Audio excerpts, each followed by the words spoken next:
Manuguru depot accident అయిన bus conductor sir నేను ఇక్కడ 9:40కి ఇక్కడ బస్ స్టాండ్ లో బయలుదేరా నా రైట్ టైం బయలుదేరి వెళ్తున్నాండి మిట్టగూడెం రైల్వే స్టేషన్ స్టాప్ కాడికి వచ్చేసరికి నా బస్సులో 20 మంది ప్యాసింజర్స్ ఉన్నారండి 7 జెంట్స్ ఉన్నారు 13 మంది లేడీస్ ఉన్నారు సార్ అందరు టికెట్లు అయిపోయినాయి ఆ రైల్వే స్టేషన్ స్టేజ్ మనకి రిక్వెస్ట్ కాబట్టి అక్కడ లేకపోయినా కూడా ఒక నిమిషం ఆగుదామని మా డ్రైవర్ కి చెప్పి పక్కకు తీసి పక్కన ఆపుతాను సార్ ఈ లోపల ఒక బైక్ ముందు వస్తుంది ఆ బైక్ వెనకాల ట్రాక్టర్ వస్తుంది ఇటుకల ట్రాక్టర్ వస్తుంది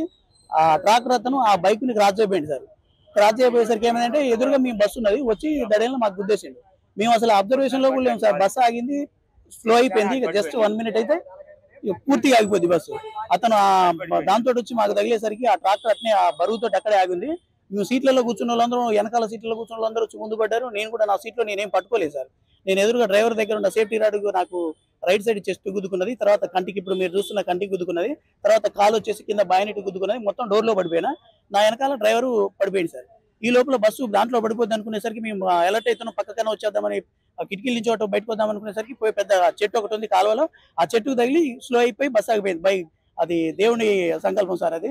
అది కనుక జరగకపోతే అందరూ పడిపోయే వాళ్ళం చాలా ఇంకా ప్రమాదం అయ్యేది సార్ అక్కడ మా డ్రైవర్ తప్పిదం కానీ ఇంకో తప్పిదం కానీ ఎవరిది కూడా జరగలేదు కేవలం ఆ ఇటుక లారీ ఆ బైక్ ని క్రాస్ చేయబోయి ఎదురుగా మేము ఉన్నది అతను అబ్జర్వ్ చేసుకోలే నేనేం బస్సును ఆపమని చెప్పా వాళ్ళని కూడా కాదు మా స్టేజ్ ఉంది కాబట్టి మేము ఆపాలని చెప్పేసి మేము అక్కడ ఆపుతున్నాం ఈ లోపల ఆ ట్రాక్టర్ అతను ఆ బైక్ ని క్రాస్ చేసిండు బైక్ అతను వెళ్ళిపోయాడు అతను కూడా ఏం కాలేదు కానీ ట్రాక్టర్ మాత్రం ఇప్పటికి కూడా అక్కడ అట్లే ఉంది ఈ లోపల వెనకాల వచ్చేవాళ్ళు ముందు వచ్చేవాళ్ళు తర్వాత సెక్యూరిటీ వాళ్ళు ఎవరు ఉన్నారు సార్ వాళ్ళంతా వేరే వెహికల్ వస్తున్నారు వాళ్ళందరూ వచ్చి గబగబా మమ్మల్ని అందరినీ కిటికీ నుంచి లాగేశారు మా బస్సులో వాళ్ళు కూడా ఉన్నారు కొంతమంది వాళ్ళందరూ మమ్మల్ని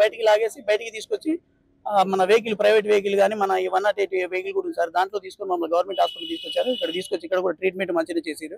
అందరూ మాకు ఎక్స్రేలు గిన ఏమైనా అవసరం ఉంటే వెళ్ళమని చెప్పారు చిన్న కట్లు అవన్నీ వేశారు సార్ ఒక మహిళకు మాత్రం కొంచెం షాక్ ఫీల్ అయింది ఆ తర్వాత మళ్ళీ కాన్షియస్ లోకి వచ్చింది ఆవిడ కూడా మంచిగా ఉన్నట్టు సార్ అందరికైతే చిన్న దెబ్బలు అయితే తగిలినాయి